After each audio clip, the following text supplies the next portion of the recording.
আমনে ভাত খান, আপনি আরো ভাত খান, বালতিত বইয়া ভাত খান, বালতিত করে খান আমনে ভাত। রাক্ষস দুনিয়া ভোগ কর বেটা, যা বেটা ভোগ কর, সুদ কর দুনিয়া, যে নে বেটা, হারাম কর দে, নে দুনিয়া নে, যা পুরাটা দিলাম তোর বেটা। জেনা কর, ব্যভিচারী চরিত্রহীন ছেলে, যা বেটা ল্যাংটা হইয়া নাচ তুই বেটা দুনিয়া বেটা। কয়দিন বেটা? 60 বছর, 70 বছর, এরপরে মরবি না বেটা? তোর বাপ মরে নাই, তোর দাদা মরে নাই, তোর বংশের কেউ মরে নাই না ফরমান? ওরা বাঁচতে চায় নাই, থাকতে পারছে কেউ? তো তুমি যে মাতবুরি দেখাইতেছো কিতা? হ্যাঁ, বিষয়টা কি? এক এক ছেলের গাদ্দারি দেখলে, অসভ্যতা দেখলে আল্লাহকে কিছুই মনে করেন। এত নিকৃষ্ট বাচ্চা, ছি ছি ছি ছি, এত বেয়াদব। এই বেয়াদব মুসলমানের সমাজে থাকে একদিনও ভাবে না যে আমি এটা যে চুল রাখলাম এটা তো বেঈমানের চুল। আরে তুই মুসলমানের বাচ্চা, এরুম এরুম বোকা হইলি কেন? পাগল, মাতাল, একবারও ভাবলা না কার চুল রাখলা, কার মতো সাজলা? 24টা ঘন্টা এক ওয়াক্ত নামাজ পড়লা না, একটা সেজদা দিলা না। বিশ্বাস করে আমার এটা মনে হইলে শরীর কাঁপ দিয়ে ওটা। আরে রীতিমতো আমি অবাক লাগে আমার কাছে। আর এটা কয় কি, কিভাবে সম্ভব? এটা মানুষের বাচ্চা কেমনে হয় আমি এটা বুঝিয়ে নাই। এক ওয়াক্ত নামাজ পড়ে না, মুসলমানের ঘরে এত বড় জানোয়ার। আস্তাগফিরুল্লাহ, আহা, আরে বলে কি? একজন মুসলমানের ঘরে জন্ম নিয়ে, যার মা মুসলমান, বাবা মুসলমান, তুমি এত নারী দেখো, এত উলঙ্গ ছবি দেখো, ছি ছি। তোর মার কথা একবারও মনে পড়ে না? এই বেটা, তোর মারে যদি এমন উলঙ্গ সবাই দেখে,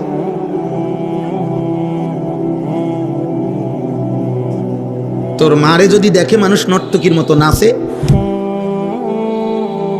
তোর বোনকে যদি দেখে কেউ, একবার মনে পড়ে না? যাকে দেখো সে তো কারো মা, সেও তো কারো বোন, সেও তো কারো ফুফি, সেও তো কারো খালা, সেও তো কারো কন্যা। বলেন? এজন্য আল্লাহকে ভুলে গেলে, আখিরাতকে ভুলে গেলে, মৃত্যুকে ভুলে গেলে, কবরকে ভুলে গেলে, ওই জীবনের সাথে খোদার কসম হাইওয়ান জানোয়ারের জীবনের কোনো পার্থক্য থাকে না। যে জীবন গন্তব্য চিনে না, মঞ্জিল চিনে না,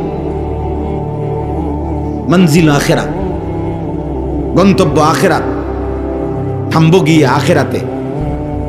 মানুষের মৃত্যু হয় না, মানুষের শেষ হয় না, স্থানান্তর হয়। এই মৃত্যুটাও একটা স্থানান্তর, ইন্তেকাল।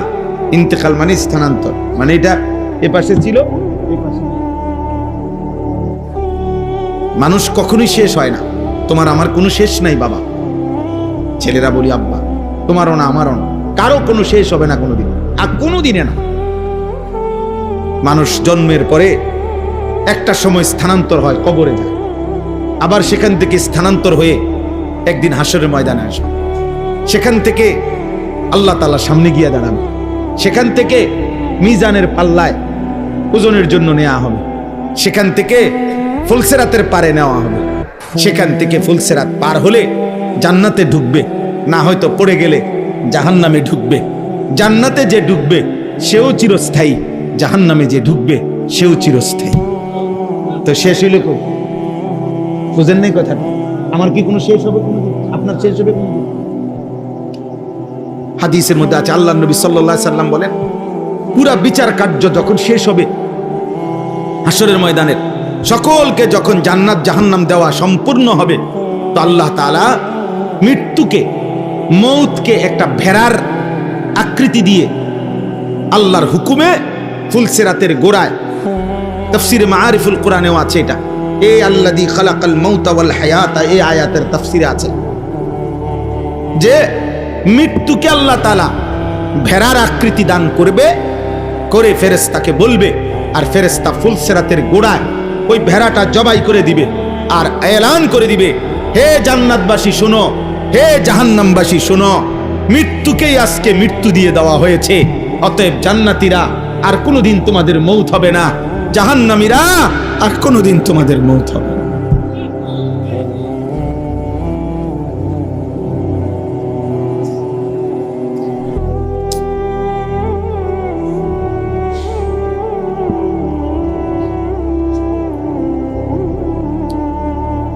আয় কারীম মাফ করো।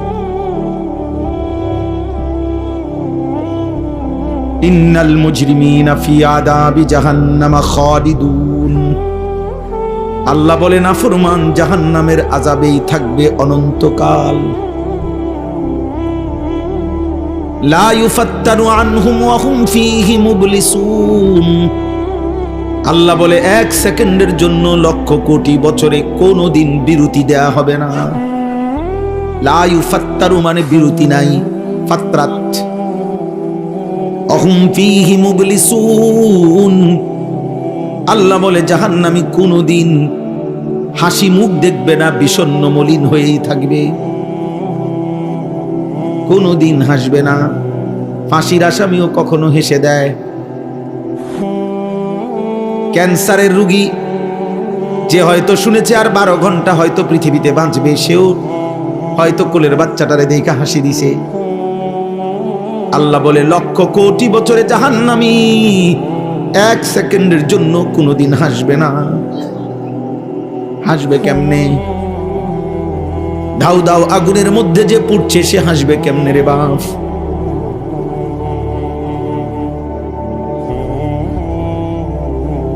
وما ظلمناهم ولكن كانوا هم الظالمين। আল্লাহ তখন জাহান্নামীকে বলবে, বান্দা আমি তোমার উপরে কোনো জুলুম করি নাই, তুমি করেছো। আমি আল্লাহ তোমাকে হায়াত দিয়েছি, সময় দিয়েছি, ওয়াক্ত দিয়েছি। 1টা বাজে জোহরের আজান হয়েছে, এরপরে 4:30 বাজে আসরের আজান হয়েছে। 3.5 ঘন্টা সময় ছিল, 10 রাকাত নামাজ পড়তেই পারতা।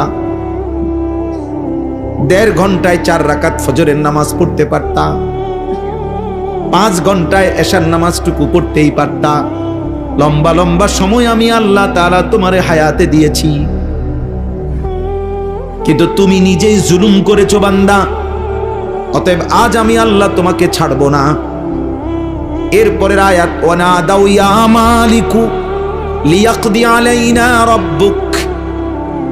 জাহান্নামী হতাশ হয়ে নিরাশ হয়ে এবার জাহান্নামের যেই ফেরেশতা প্রধান, তার নাম হচ্ছে মালিক, এই ফেরেশতাকে ডাক দিয়ে বলবে ইয়া মালিকু। জাহান্নামী বলবে, হে ফেরেশতা মালিক, লিয়াকদি আলাইনা রাব্বুক, তোমার খোদারে, তোমার আল্লাহরে বলো না আমারে জীবনের তরে মৃত্যু দিয়ে দিতে। আমি যে আর পারছি না, এত আগুন সইব কেমনে আমি? এমন আযাবে জ্বলবো কেমনে রে আমি? আমারে বলো না মৃত্যু দিয়ে দিতে, আমারে বলো না জ্বালিয়ে পুড়িয়ে ছাই করে দিতে। ক্বালা ইন্নাকুম মাকিসুন। ফেরেশতা বলবে, না না ফরমান, এভাবেই তোমাকে থাকতে হবে অনন্তকাল। আল্লাহ কোরআনে বলছেন আযাবের ফেরেশতা বড় কঠিন। আলাইহা মালাইকাতুন গিলাজ গিলাজুন শিদাদুন। আল্লাহ বলে আযাবের ফেরেশতা যারা, তারা বড় কঠিন হৃদয়, পাষাণ হৃদয়। 1 জাররা পরিমাণ দয়া মায়া আমি তাদের দিলে দেই নাই, 1 সুতাও না। আল্লাহ আমাকে মাফ করে দেন। চলো ভাই, রাত অনেক গভীর ভাই, তোমার বিবেক জাগাইতে চাইলাম আব্বা। ব্যক্তিগতভাবে আমার এটা ফিকির, তোমরা কিশোর, তোমরা নওজোয়ান, আল্লাহ তোমাদেরকে এখন অনেক হায়াত দিছে, সুস্থ আছো, সবল আছো। এখন তুমি চাইলে সারা রাতও যদি সেজদা দাও, তারপরেও তুমি সবল থাকবা। তুমি যুবক, 60 বছরের 70 বছরের বৃদ্ধ চাচা, মন চাইলেও এখন অনেক আমল করতে পারবে না। উনি এখন ইচ্ছা করলেই 2 ঘন্টা নফল নামাজে দাঁড়াইয়ে থাকতে পারবে না। উনি ইচ্ছা করলেই, ওনার হাতে এখন আর সম্পদ নাই, উপার্জন করার মতো যোগ্যতাও নাই, কাজে উনি আর মন চাইলেই দান সদকাও অনেক করতে পারবে না। কিন্তু তুমি যুবক চাইলে মেহনত করে দুনিয়া কামাই করলে আখিরাতের জন্য খরচও করতে পারবা। আলহামদুলিল্লাহ, আমার সাথে একটা ছেলে 21 বছরের উমরা করছে এই বছরও মক্কা শরীফ মদিনা। আমি তারে দেখছি, ছেলেটা চট্টগ্রাম ইসলামী ইউনিভার্সিটিতে পড়ে, তার বাবার সাথে গেছে। এই 14 দিনে 2 দিনও সে সারা রাত 1 ফোঁটা ঘুমায় না, সারা রাত তাওয়াফ করে, সারা রাত আল্লাহর ঘরের কাছে পড়ে থাকে। তাইলে 21 বছরের তাগড়া জওয়ান তো চাইলে সম্ভব, কারণ সে জওয়ান মানুষ, তার চেহারায় কোনো ক্লান্তি নাই, চেহারায় কোনো ঘুমের ভাবও নাই, কারণ সে তো তাগড়া যুবক ছেলে, নওজোয়ান ছেলে সে। এই জন্য তুমি তো পারতা বাবা, বিনা কারণে কোনো কারণ ছাড়া নিজেরে নিজে নষ্ট করে দিতেছ, নিজেরে নিজে ধ্বংস করে দিচ্ছ।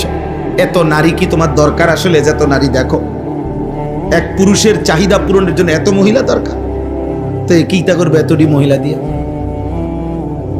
হ্যাঁ বলো ভাই, একটি উপযুক্ত বয়সে আল্লাহ তো কুদরতি ভাবে, আল্লাহ তাআলাই তো হালাল পবিত্র স্ত্রী এই পৃথিবীতে আদম এবং হাওয়া, সেই প্রথম মানুষ আদমের কাছে যেমন আল্লাহ নিজে তার স্ত্রীকে পৌঁছাইছেন, কিয়ামত পর্যন্ত যুগ যুগ ধরে আমাদের পূর্বপুরুষ থেকে হালাল বিবাহের বন্ধন চলে আসতেছে। এর বরকতেই তো আমরা আসছি পৃথিবীতে আল্লাহর দয়ায়। তো তাইলে এই ধারা যেহেতু চলতেছে এই পর্যন্ত আদম থেকে, তো আমার সামনে তো চলবে, এটা কথা বোঝেন নাই? তো এটার জন্য আমি নিজে নিজে কুত্তার মতো হওয়ার কি দরকার? দরকারটা কি আমার? যেটা আসবেই আমার জীবনে, ওইটারে আমার চরিত্রহীন আমি নষ্ট হয়ে যাওয়া কি ফায়দা? মনে রাখো বাপ, একটা গুরুত্বপূর্ণ কথা, আখিরাতের কথা, কবরের কথা, জাহান্নামের কথা, আযাবের কথা শুনবার পরেও যার মুখে হাসি, এই যে মাঝখান দিয়ে 2-4 জন ছেলে, তো মনে রাখো আব্বা, নিশ্চিত ধরে নাও তোমার তার সিরা, তোমার ব্রেনের সমস্যা, তুমি প্রতিবন্ধী, তুমি অবশ্যই খুব দ্রুততম সময়ে ভালো মানসিক ডাক্তার, পাগলের ডাক্তার দেখানো উচিত। এবং তোমার কাছে যদি পরিচিত ডাক্তারের নাম্বার না থাকে, আমার কাছে আছে, ভালো পাগলারি ডাক্তার, ভালো পাগলের ডাক্তার আছে। একেবারে পাবনাও যদি যাইতে চাও, আর সেখানকার পরিচিত অনেক লোক আমার আছে, পাবনা অনেকবার মাহফিলে গেছি, আমার অনেক মহব্বতের লোক আছে। একবারে ডিবির একজন বড় উচ্চ পদস্থ অফিসার আছে আমার মহব্বতের, পাবনা বাড়ি।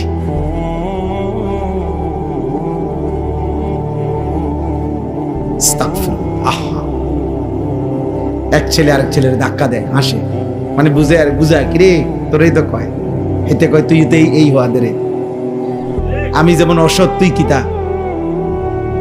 বুঝেন না হিসাব? হ্যাঁ, এটাই বাস, দুজন এটাই বুঝায় আর কি, একজন আরেক কি কয় বুঝছ না, তোরই তো কয়। লজ্জিত হওয়া উচিত বাবা, লজ্জিত হওয়া উচিত। আহা, আমাকে বলছে কেন আমি এমন দুর্ভাগা হলাম, আমি কেন এমন বদনসিব হলাম, আমি কেন এমন দুর্ভাগা হলাম। আমরা কিতাবে হুজুরদের মুখেও বুজুর্গদের মুখে শুনছি, পূর্বের জামানায় এক 10 বছরের ছেলে একদিন একাকী বসে বসে কাঁদতেছিল।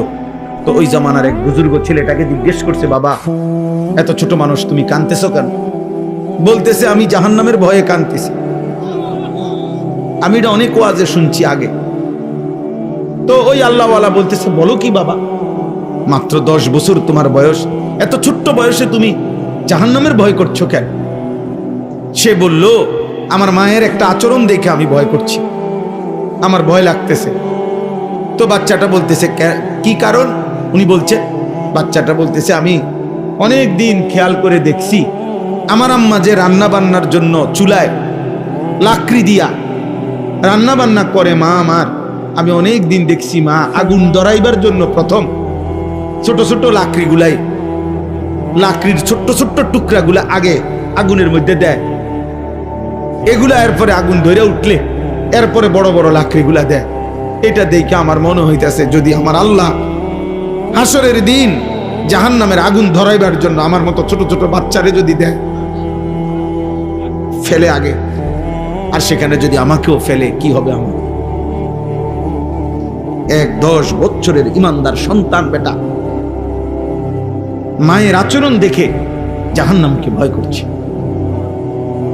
আর তোমরা মায়ের চোখের পানি দেখেও দিল নড়ে না। বাবার চোখের পানি, বাবা কত লক্ষবার হয়তো বলছে বাপ তুই কেমনে রে ফুত নামাজ পড়স না, আমারে কেমনে এত বড় বেইজ্জতি করছ সমাজে। আহা নাফরমান সন্তান, এক সুতা দিল নড়ে না। এজন্য নেককার সন্তান, আপনারা বাবাদেরকেও বলি আল্লাহর বহুত বড় নিয়ামত রে বাবা, একটা নেক সন্তান মিলা। কোরআনুল কারীমের মধ্যে আছে সমস্ত নবীরা আল্লাহর কাছে নেক সন্তানের আলাদা দোয়া করতেন। হযরত জাকারিয়া আলাইহিস সালাম দোয়া করছেন ফাহাবিলি মিন লাদুনকা ওয়ালিয়্যা ইয়ারিসুনি ওয়া ইয়ারিসু মিন আলি ইয়াকুব ওয়াজআলহু রাব্বি রাদিয়্যা। জাকারিয়া নবী দোয়া করছে, আল্লাহ আপনি আমার একজন উত্তম প্রতিনিধি ওয়ারিস আমারে দান করেন, যে আমার এবং আমার পূর্বপুরুষ ইব্রাহিম আলাইহিস সালাম, ইসহাক আলাইহিস সালামের উত্তরাধিকার হবে। আল্লাহ এমন সন্তান দিয়েন যে আপনার উপরে শতভাগ রাজি সন্তুষ্ট। এই যে দোয়া হযরত জাকারিয়া নবী আরেকটা দোয়া করছেন, রব্বি হাবিলি মিন লাদুনকা যুররিয়াতান তাইয়্যিবা ইন্নাকা সামিউদ দুআ। একটা তাইয়্যিবা পবিত্র একটা সন্তান দেন। এই যে নেককার সন্তানের দোয়া করছেন, নেককার সন্তানের। ইব্রাহিম আলাইহিস সালাম দোয়া করছেন রব্বি হাবিলি মিনাস সালিহিন, আল্লাহ আমাকে সালিহিন নেককার সন্তান দান করুন। ইব্রাহিম আলাইহিস সালাম দোয়া করছেন ওয়াজনুবিনি ওয়া বানিয়া আন না'বুদাল আসনাম, আল্লাহ আমাকে আমার সন্তানদেরকে মূর্তি পূজা থেকে আপনি বাঁচায় দেন।